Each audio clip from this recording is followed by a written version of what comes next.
Encore la bouche de Jeune Afrique dans nos choses. Donc la dernière fois avec Ibrahim Traoré, ça ne les a pas suffi. Il faut maintenant qu'il s'attaque au Mali. Et on raconte les coulisses de l'attribution d'un marché au Mali en 2015, un marché qui a été passé sans appel d'offres et qui a été remporté par Ouverture, le marché des passeports biométriques. Et à cette époque-là, la diplomatie française, Jean-Yves Le Drian directement, a mis la pression sur les autorités maliennes pour que la France, et donc cette entreprise-là, entreprise bretonne, obtiennent le contrat. Le capitaine Ibrahim Traoré a remis ce matin même un important lot de matériel à l'initiative présidentielle Faso-Mebo. C'est un lot d'1 millier de machines et véhicules dont les clés ont été remises par le chef de l'État au coordinateur national de l'initiative présidentielle Faso-Mebo, le commandant Zodnoma Ahmed Sakandé. Toujours au Burkina Faso, il y a eu un match amical des anciennes gloires du football africain contre l'équipe de la présidence du Burkina Faso. À leur côté, Mohamed Kabouré, Prégis Nakoulman. Après plus de 3 décennies, notre pays fait face à des turbulences politiques et institutionnelles.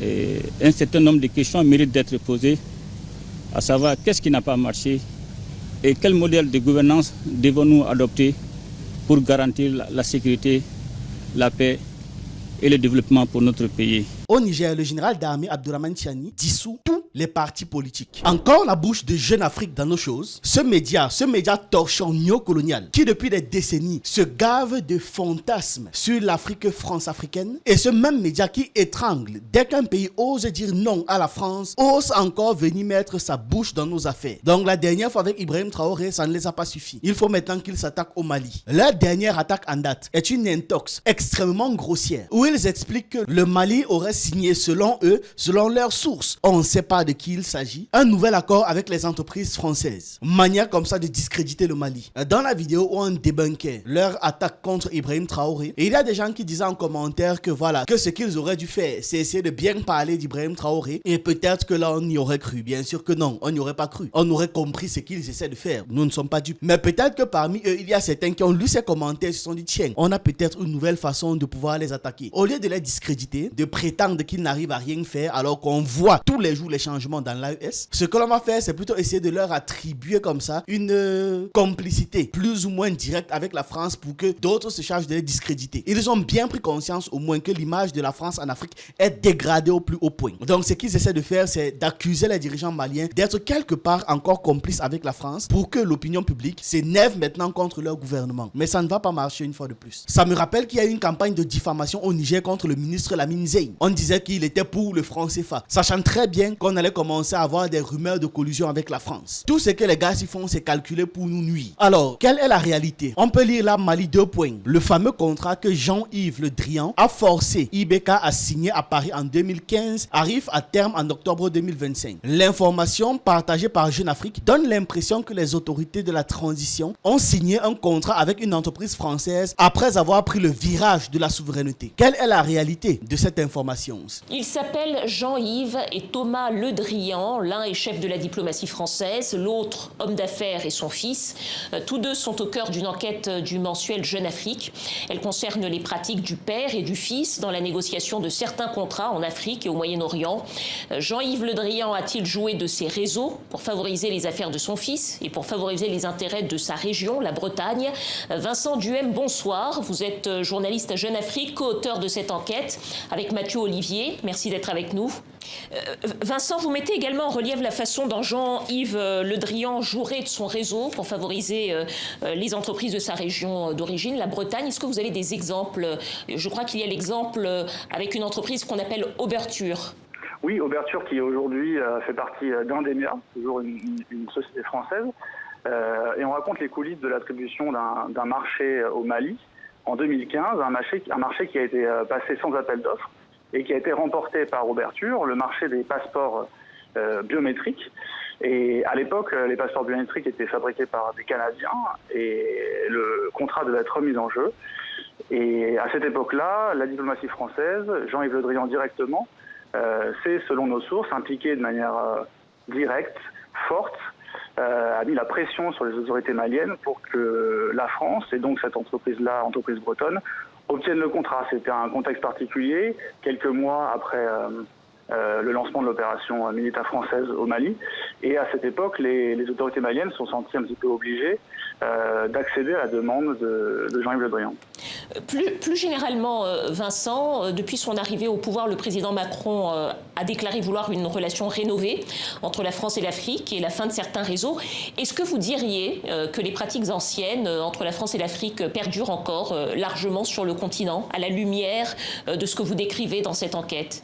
Depuis François Hollande, il joue un rôle très très important dans la diplomatie française en Afrique et qu'on a même appelé avant le ministre de l'Afrique. Donc, ses prises de position, son comportement est aussi encore plus important parce qu'il joue un rôle central. Alors, vous devez savoir que le souci, c'est que cet article suggère, vous voyez, que le même contrat est en train de revenir. Or, le Mali, sous la direction ferme de la transition, a définitivement enterré le contrat toxique de 2015 qui avait été forcé par ce Jean-Yves Le Drian-là. C'était un cadeau empoisonné du Mali de l'époque de Ibrahim Boubacar Keïta. C'est ça, IBK, en abrégé. Donc, à chaque fois que je dirais IBK, sachez que c'est Ibrahim Boubacar Keïta. D'ailleurs, si ce n'était pas un cadeau empoisonné, la France n'allait pas forcer comme ça pour que le Mali accepte ces accords. Je n'ai jamais vu un accord positif que ces gens nous ont forcé à faire. Jamais. Donc ça n'a pas existé et ce n'est pas maintenant que ça va exister. Et cet accord a été signé quand Paris pensait encore que le Mali était juste une arrière-cour, c'est-à-dire un valet ultime. Mais voilà donc que depuis 2021, le Mali a choisi la souveraineté plutôt que la soumission. Le Mali a choisi l'armée malienne plutôt que Barkhane et les armées de terroristes comme ça qui pilulaient un peu de partout sur le territoire. Le Mali a choisi des partenariats gagnant-gagnant plutôt que des accords désavantageux avec des gens qui méprisent la vie des Africains, qui méprisent les Maliens, qui méprisent la souveraineté du Mali et qui méprisent les intérêts du Mali. Pourtant, Jeune Afrique, dans un réflexe psychologique, dans un réflexe pavlovien, digne d'un chien de garde de l'Élysée qu'il est, d'un chien de garde de propagande, s'entête à penser que le Mali va revenir à genoux pour les supplier. De quoi? Pourquoi? Ils passent leur temps à dire les phrases du genre « ils ne peuvent pas vivre sans nous ». Ils écrivent ça tout le temps, le prononcent tout le temps, en permanence. À chaque fois que leur éditorialiste s'exprime, c'est pour expliquer à quel point l'Afrique ne s'en sort pas sans eux. Mais quand on leur demande de dégager, c'est eux qui viennent encore crier, pleurer et expliquer tout vous qu'on ne peut pas s'en sortir sans eux. Finalement, qu'est-ce qu'ils cherchent? Vous restez, on ne peut pas s'en sortir sans vous. On vous demande de partir, on ne peut pas s'en sortir sans vous. Le problème est où? À vous, monsieur les nostalgiques de la France-Afrique, Bamako n'a absolument rien à faire de vos combines. Rien du tout. Le contrat de 2015, arraché sous la menace diplomatique de Jean-Yves Le Drian, ce grand artisan de la France-Afrique qui croyait encore à l'époque que Bamako était une préfecture de la République française, arrive enfin à son terme. Et contrairement au délit de certains journalistes en manque de scoop, sachez que les autorités maliennes n'ont aucune intention de remplacer un mauvais accord par un accord encore pire. Ça s'achève en 2025, non? Vous allez dégager. Les autorités maliennes ont suffisamment répété ceci. Il n'y aura plus d'accord déséquilibré avec l'État du Mali. Ça n'existera plus. Et vous ne voulez pas comprendre ça une bonne fois pour toutes. Dans la grande folie que vous avez de penser que le monde a besoin de vous pour vivre. Ce n'est pas vrai. Jeune Afrique, dans son délire franco-centré, préfère fantasmer comme ça un retour improbable du Mali à la France-Afrique. Le Mali ne reviendra pas à l'époque où Paris décidait tout, même de ce que le président de la République allait manger. Non mais, vous croyez où? Une personne fait la blague suivante, ce n'est plus Jeune Afrique, c'est Jeune Trafic. Quand l'information devient une affaire de gros billets, d'argent, donc c'est maintenant Jeune Trafic. Il y avait un en commentaire d'une précédente vidéo qui avait dit Jeune Afrique. Donc les gens sont trop inspirés. Et il y a une personne qui demande de quel contrat s'agit-il au juste. Il s'agit du contrat sur les passeports, la conception de passeports. Une image qui illustre comment est-ce que les médias fonctionnent. Vous leur donnez de l'argent en échange de la manipulation de l'information. Voilà. On passe au Burkina Faso où on apprend que le président Ibrahim Traoré accélère le développement du Faso Mebo avec un don massif de machines et véhicules. Il l'avait promis durant son discours. Le matin du 27 mars, le président du Faso a remis en personne un lot impressionnant de machines et véhicules au coordonnateur national de l'initiative présidentielle Faso Mebo. Ce geste fort symbolise l'engagement du gouvernement à transformer le paysage burkinabé en construisant des routes modernes et des villes dynamiques. Comme il l'a dit dans son discours, il veut faire du Burkina Faso quelque chose que le monde n'a jamais vu. Nous, notre mission, c'est cela. Et nous allons construire le Burkina Faso. Le Burkina Faso sera ce qu'ils n'ont jamais rêvé de voir. C'est-à-dire que c'est une ambition qui nous porte, nous tous. C'est tellement appréciable de le voir. Et comme annoncé en titre, le président du Faso, le capitaine Ibrahim Traoré, a remis ce matin même un important lot de matériel à l'initiative présidentielle Faso-Mebo. C'est un lot d'1 millier de machines et véhicules dont les clés ont été remises par le chef de l'État au coordinateur national de l'initiative présidentielle Faso-Mebo, le commandant Zodnoma Ahmed Sakandé. Ce matériel est composé de véhicules pick-up 4x4, de machines recycleuses, de bulldozers, de pelles hydrauliques, de pelles chargeuses, de niveleuses multifonctionnelles, de compacteurs, de bétonnières, de camions grues, de camions bennes, de camions citernes, de porte-chars, de camions ateliers, de projecteurs mobiles. Ce matériel constitue le premier lot de la première phase d'acquisition dont le coût d'investissement global est estimé à 200 milliards de francs CFA. Plus de détails dans nos prochaines éditions. Waouh, waouh, waouh, waouh. Ça va grandement accélérer les choses, hein. L'agriculture et autres. Waouh. Vous voyez comment c'est admirable de voir un pays africain où les choses se passent, où les gens font des efforts au quotidien pour améliorer les choses. C'est tellement beau. C'est-à-dire, je sais pas. C'est admirable. On passe à la suite. L'armée malienne montre ses crocs avec l'arrivée massive d'équipements militaires à Bamako. Les forces armées maliennes, en abrégé FAMA, affichent leur détermination et renforcent considérablement leurs moyens opérationnels. Ce mercredi 26 mars 2025, un convoi impressionnant de plus de 100 camions transportant des équipements militaires de pointe a fait son entrée dans la capitale malienne. Provenant du port de Conakry, en Guinée, ce convoi a traversé le boulevard de l'Indépendance sous les regards fiers et admiratifs des populations. La destination finale de ces équipements n'est autre que la garnison militaire de Kati, symbole de la montée en puissance de l'incontestable armée malienne. Cette arrivée massive d'équipements militaires intervient dans un contexte de renforcement des capacités des FAMA engagées dans la lutte contre le terrorisme et la sécurisation du territoire national. Elle témoigne de la volonté des autorités maliennes de doter leur armée de moyens nécessaires pour pouvoir assurer la souveraineté et la stabilité du pays. Ce déploiement des forces envoie un message clair. L'armée malienne est prête à défendre son territoire et ses citoyens avec détermination. La montée en puissance des FAMA ne souffre d'aucun doute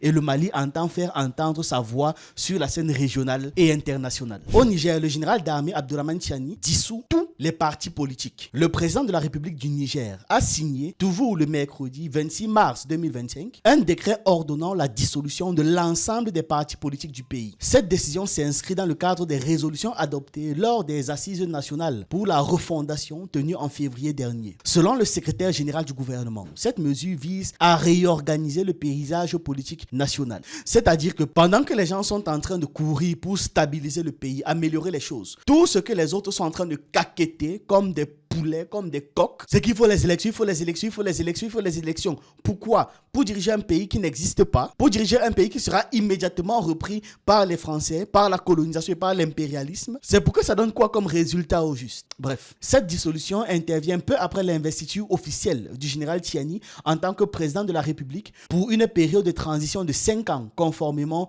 à la nouvelle charte de la refondation. La charte a été adoptée lors des assises nationales et remplace la constitution précédente et prévoit une transition flexible, modulable, en fonction de l'évolution de la situation sécuritaire et de l'agenda de la Confédération de l'Alliance des États du Sahel. Tout simplement. C'est comme ça qu'on doit fonctionner, aussi simple que ça. On ne peut pas être dans un pays en désordre et espérer avoir des élections. Les élections dans quoi? Le désordre? Quelle élection même? Qui a même dit à certains Africains que la démocratie c'est quelque chose de pertinent? Entre d'avoir une dictature éclairée, dictature c'est même déjà mal connoté, entre d'avoir une royauté éclairée, c'est-à-dire une personne qui est au pouvoir à vie, mais qui fait bien les choses, respecte son peuple, travaille pour le peuple, travaille pour son pays, pour les intérêts de sa nation, pour les intérêts de sa civilisation, de ses voisins, un peu comme au Maroc. Et de l'autre côté, avoir des présidents qui prétendent être démocratiquement élus, travaillent pour eux, les intérêts des étrangers, des oligarques et des occidentaux. Vous préférez quoi? La royauté éclairée ou alors la démocratie de façade? Les gens aiment trop faire comme s'ils ne comprenaient pas les enjeux. La mauvaise foi de certains et leur hypocrisie vont les rattraper. En plus de dissoudre les partis politiques, le président Tiani a également signé un décret ordonnant la libération de certains prisonniers civils et militaires. Voilà. On apprend aussi que le Mali rend hommage à ses martyrs parce qu'une nation se souvient et se reconstruit. 6 mars 1991, 26 mars 2025, la journée des martyrs est commémorée aujourd'hui. Le président de la transition générale d'armée, Assimi Goïta, a déposé ce matin une gerbe de fleurs au pied du monument dédié aux martyrs en hommage aux victimes de la Révolution pour l'avènement de la démocratie. Après 34 ans, le souvenir des événements tragiques demeure toujours dans la conscience collective des Maliens. Au-delà de la symbolique, le président Goïta a invité le peuple malien à trouver le modèle de gouvernance pour faire face aux défis actuels que traverse notre pays. Voyons la cérémonie commémorative avec Garibou Pérou, Adama Kamara et Tayeb Adjaouyakoui. Matinée calme et solennelle, la ville est baignée par la lumière et enveloppée par le silence. Au cœur de cette tranquillité arrive le général d'armée Assimi Goïta, président de la transition. Aussitôt les pieds à terre, le président Goïta est accueilli par le Premier ministre, le président du Conseil national de transition, les autorités administratives et communales et le président de l'Association pour la défense des victimes de la répression de mars 1991. Les visages sont chargés de respect pour ceux qui ont sacrifié leur vie pour la liberté et la dignité de la nation malienne.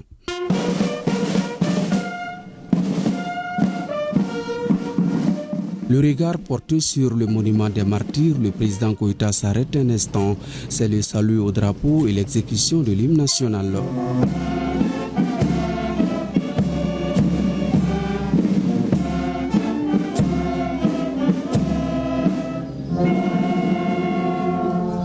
Le chef suprême des armées passe en revue les troupes rendant les honneurs militaires. L'ensemble placé sous le commandement du capitaine Sagam Rassoua, commandant des troupes, la devoir.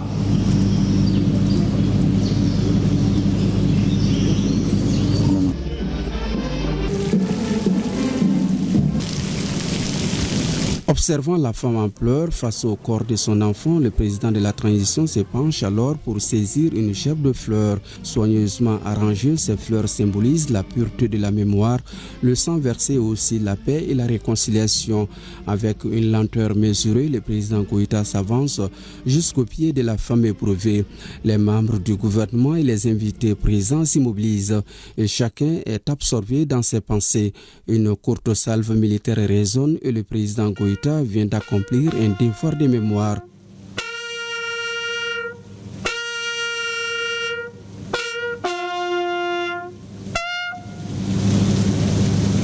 Je voudrais d'abord m'incliner devant la mémoire de toutes les victimes des événements de mars 1991. Cette journée marque l'aboutissement de la lutte héroïque menée par le peuple malien pour instaurer le changement. Et si le souvenir des événements tragiques demeure toujours dans la conscience collective, il en va de même pour l'aspiration du peuple malien à vivre dans un pays pacifié, réconcilié et surtout bénéficiant d'une stabilité sociopolitique, économique et institutionnelle. Vivre dans un pays en paix, cet hommage est également un acte de communion nationale, une façon de dire que le sacrifice des héros ne serait jamais oublié. La nation restera unie pour faire face aux défis du moment. Au-delà de la symbolique de cette tradition bien établie, un profond devoir de mémoire et de communion afin de saisir les défis actuels auxquels notre pays est confronté. Et comme vous l'avez si bien dit, après plus de 3 décennies, notre pays fait face à des turbulences politiques et institutionnelles. Et un certain nombre de questions méritent d'être posées, à savoir qu'est-ce qui n'a pas marché et quel modèle de gouvernance devons-nous adopter pour garantir la sécurité, la paix et le développement pour notre pays. Afin de trouver des solutions durables aux préoccupations légitimes de nos populations, les autorités de la transition ont initié plusieurs actions, notamment les assises nationales de la refondation, à partir desquelles le peuple malien s'est exprimé à travers 517 recommandations, dont la réforme majeure demeure toujours la promulgation de la nouvelle constitution. Aussi, il y a eu le dialogue intermalien avec à peu près 300 recommandations, et dont l'état final recherché est la mise à disposition de la charte pour la paix et la réconciliation.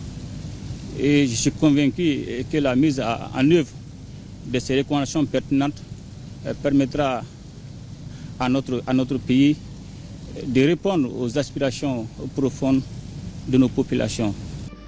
Plus loin, certains murmurent des prières envers ceux qui ont accepté le sacrifice. Le président Goïta salue les corps constitués et regagne le véhicule. Le cortège prend le chemin du retour tandis que le monument des martyrs est encore là. Immobile, il porte pour l'éternité les souvenirs du peuple fier de son histoire. Donc, le Mali a commémoré la journée des martyrs, honorant la mémoire de ceux qui ont sacrifié leur vie pour le pays. Dès les premières heures de la matinée, le président Goïta, accompagné du premier ministre du Conseil national de la transition, le général de corps d'armée Malik Diaw, du premier ministre, le général de division Abdoulaye Maïga et d'autres responsables gouvernementaux, a déposé une gerbe de fleurs au pied du monument, symbole de la reconnaissance éternelle de la nation envers ceux qui se sont sacrifiés. Dans son discours, le président Goïta a rappelé le 34e anniversaire des événements tragiques de mars 1991, soulignant l'importance de la mémoire collective et de la réflexion sur l'avenir du Mali, comme vous l'avez entendu. Il a souligné l'engagement du Mali sur la voie de la souveraineté, appelant à la patience, à l'engagement et au sacrifice de tous. Le président Goïta a salué la sagesse et la résilience du peuple malien, les exhortant à poursuivre leurs efforts pour un Mali stable et prospère. Cette journée de commémoration a été un moment de recueil et de réflexion, rappelant le sacrifice des martyrs et l'engagement du Mali à construire un avenir meilleur pour tous ses citoyens. La publication a été très bien titrée. Une nation se souvient et c'est parce qu'on se souvient qu'on se reconstruit. C'est pour ça qu'il faut toujours corriger ceux qui disent qu'on n'a pas besoin du passé pour construire notre avenir là. On n'a pas besoin du passé qu'on construit l'avenir sur la base de quoi? Du vide ou bien des civilisations des autres. Et c'est comme ça que l'on se retrouve complètement perdu dans une bouillie de culture qui ne nous appartient pas. Alors, bonne nouvelle aussi pour les consommateurs au Mali. Le gouvernement soulage les portefeuilles parce qu'il y a baisse des prix des carburants à la pompe. Et ça a commencé dès le 26 mars 2025. Le gouvernement, soucieux du pouvoir d'achat de ses citoyens, annonce une baisse des prix du carburant à la pompe. Cette mesure a pris effet le mercredi 26 mars. Décidément, mercredi, il s'est passé beaucoup de choses. Ça concerne plusieurs types de carburants. Le super carburant sans plomb, le gasoil, le distillat diesel oil, le fuel oil et le pétrole lampant. Maintenant, c'est magnifique. En parallèle, le prix du butane reste inchangé avec un prix non subventionné de 1179 francs le kilogramme. Par conséquent, la bouteille de 2,75 kg est devenue 3245 francs et celle de 6 kg est passée à 7075 francs. Cette décision est le fruit d'une analyse des prix fournisseurs du mois de mars 2025 et vise à réduire le fardeau financier des ménages et des entreprises. Le gouvernement malien réaffirme son engagement à soutenir l'économie nationale et à améliorer le quotidien des citoyens. C'est tout ce qu'on demande à nos pays. Faire un maximum d'efforts pour pouvoir soutenir les peuples et améliorer notre vie de tous les jours. C'est tout ce que l'on demande aux pays en Afrique. C'est tout ce que l'on veut. À partir de là, même si le gouvernement a besoin de quelle aide, on pourra fournir parce qu'on aura moins de difficultés et on sera moins préoccupé à la survie immédiate. On termine avec cette information. Toujours au Burkina Faso, il y a eu un match amical des anciennes gloires du football africain contre l'équipe de la présidence du Burkina Faso. C'est-à-dire les anciens professionnels du football burkinabé qui ont joué contre l'équipe d'Ibrahim Traoré. À la présidence du Faso, un match amical a opposé deux équipes. D'un côté, les anciennes gloires du football africain et de l'autre, l'équipe de la présidence du Faso avec en tête le capitaine Ibrahim Traoré. Et une idée de Charles Kaboré, ancien capitaine des étalons, et ses anciens collègues internationaux en soutien donc aux autorités burkinabées engagées pour l'émancipation et l'unité africaine. Le résumé du match avec Lassina Sawadko. Une matinée spéciale à Ouagadougou avec Djedje Austin Okocha du Nigeria, Emmanuel Cheyi Adebayor et Mani Saint-Paul du Togo, Stéphane Biya du Cameroun, Souleymane Diawara et Mamadou Niang du Sénégal. À leur côté, Mohamed Kaboré, Prégis Nakoulma, Mohamed Koufi, Moumouni Dagano et Charles Kaboré. Des footballeurs qui ont fait vibrer plus d'un Africain et qui se retrouvent sur une même pelouse. En face, une équipe conduite par le président du Faso, le capitaine Ibrahim Traoré et ses collaborateurs, habitués au sport quotidien de mise en forme avant de s'attaquer au grand dossier. Sur cette frappe croisée, le capitaine Ibrahim Traoré fait mouche. Il n'est pas au bout de ses peines, puisque le chef de l'État, dans une forme olympique, revient à la charge à la 22e minute. Puis à la 47e. L'équipe du président du Faso déroule. Mamadou Niang réveille les anciennes gloires. Il est imité par Moumouni Dagano. Insuffisant pour revenir sur l'équipe du capitaine Ibrahim Traoré, auteur d'un triplé dans cette partie. Un match de football, mais le plus important, c'est la symbolique qui entoure cette rencontre qu'il faut saluer. Je dirais que ce n'était pas un match, c'est un message pour nous-mêmes et pour l'Afrique aussi. Ils sont venus témoigner leurs encouragements au Burkina Faso. Et je pense que... Ah, merci beaucoup. Je pense que le sport aussi, c'est un message à toute la jeunesse. Donc c'était ce symbole qu'on voulait marquer. Donc on les dit merci. Je me demande à chaque fois si en vrai, est-ce que dans ce genre de match, l'équipe du dirigeant peut perdre? Jusqu'à présent, j'ai jamais vu en vrai. Donc vous dites-moi ce que vous en pensez. C'est ce que j'avais à partager avec vous dans cette vidéo. Dites-moi ce que vous en pensez en commentaire. J'attends vos avis, votre analyse et on se retrouve une prochaine fois.